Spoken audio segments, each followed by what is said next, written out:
Had January 6th not occurred exactly as it did, then he would be legitimate. However, fact Jack Smith report positions that this one partook in election interference means he has an illegitimate claim to this presidency even if he won. So the problem isn't that America voted for someone like him, but the fact that America voted for someone who was disqualified for insurrection, election interference, a politicized court. So that fault isn't in the voters, but in the Democratic Party for not exhausting the illegitimacy arguments to disqualify him. Now they're telling us to call Republicans, but what do you think will happen when you call Republicans? What's guiding Republicans isn't your votes, but it's the oligarchy telling them that they'll be unalived if they don't vote their way.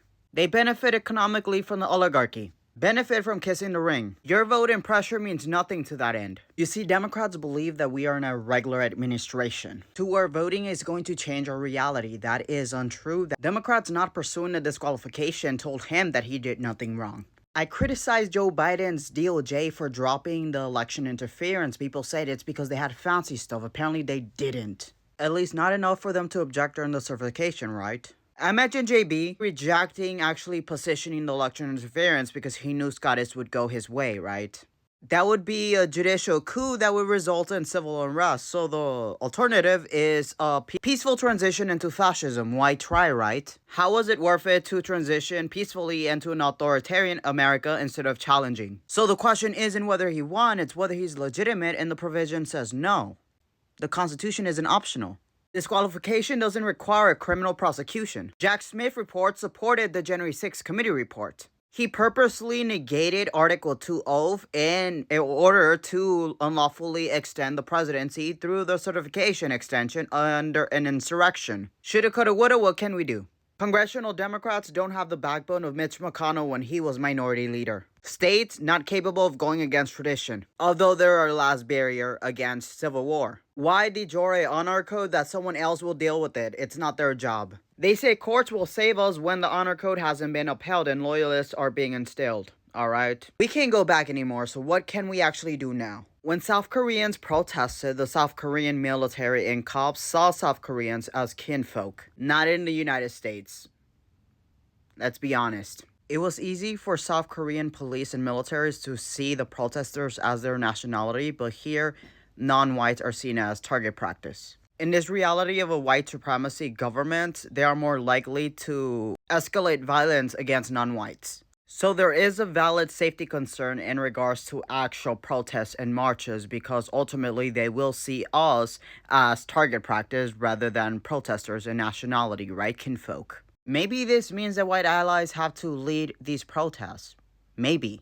Even then, we have the issue of cost, the cost of getting to a central point. Specifically, March 14, there is a protest in D.C. D.C. is expensive. I'm not going to go to D.C. So a South Korea protest, while ideal, is difficult. With real obstacles of safety and cost, with the Democratic Congress telling us that this isn't serious because the courts will save us because voting will save us. Untrue, tradition will not save us, yet they don't position that and the people are waiting for them to tell us. Alternative is the general strike. There's confusion, but it's not a march, it's not a protest, okay? It's going South Korea and going towards France because it's a commitment to not working, basically economically stopping the country. How long depends on how long it takes for the government to give in to our demands. However, we can make it accessible by stacking up people. So if I'm incapable of continuing in this general strike, then someone else takes my place, and therefore there are 11 million Americans not working, and then when we're incapable of doing that, then we're recovered by someone else. So the American economy is still at a standstill, alright? But it's not coming at the sacrifice of the livelihoods of people who cannot afford to remain. But within these two realities, what's our end goal? That's important. South Koreans wanted impeachment. We have JD, that's still the same thing. We need it all gone.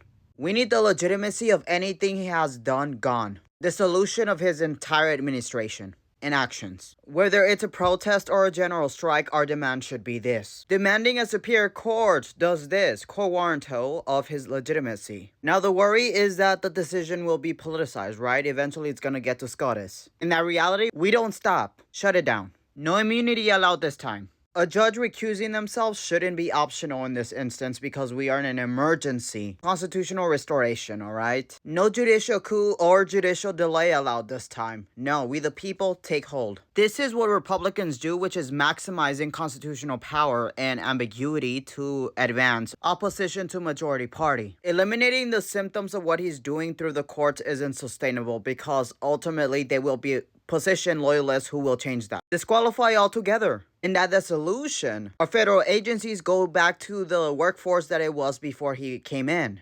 Restoration. Koji eliminated because he doesn't have authority because he never had authority to begin with. Agencies he eliminated, restored. They're going to use judicial delay in order to try to get away from having to do this. And even technicalities, hey, Congress hasn't positioned a legislation, right? We must not accept. Shut it down until it is done. This is our South Korea. This is our only resolve. Well, it would have been much more helpful for us to have that precedent of the Jack Smith case. Joe Biden didn't help in allowing him to dismiss it. But it's not late. It's not whether he won, but whether he's legitimate. That is the problem. So our demand has to be quo warranto from the courts. No excuse, no delay. From Congress to end the general strike. Either invoking a constitutional convention for us, or emergency special elections for all congressional positions. If not, the economic boycott continues. It doesn't matter. It doesn't matter. Until they give in. That's it. We need a tangible angle for us to look forward to that's realistic and removing this administration. But also do it in a way where people's livelihoods are safe. So if I have to tap out of the general strike, someone else will tap in. So we're stacking until our demands are met. So general strike will be the closest thing for us to South Korea because it's accessible and it's safe. But we need an angle to get people to really want to do it. People want them gone and this is the only way we can. For protests, constituents are waiting on the Democratic Party to tell them it's so significant that you have to do this, and they refuse to because they want to uphold the facade that it's working, yet it's not. Unprecedented violations require unprecedented lawful solutions, and we have to stop acting like the Constitution is optional. It's not. Him purging the federal agencies is non-traditional, but within his lawful mandate, right? He's maximizing on his powers. We need to do that too, even if non-traditional. Just because it's non-traditional doesn't mean that it's illegal or unconstitutional. It just means it hasn't been done. He does it, and we need to do it as well. All right.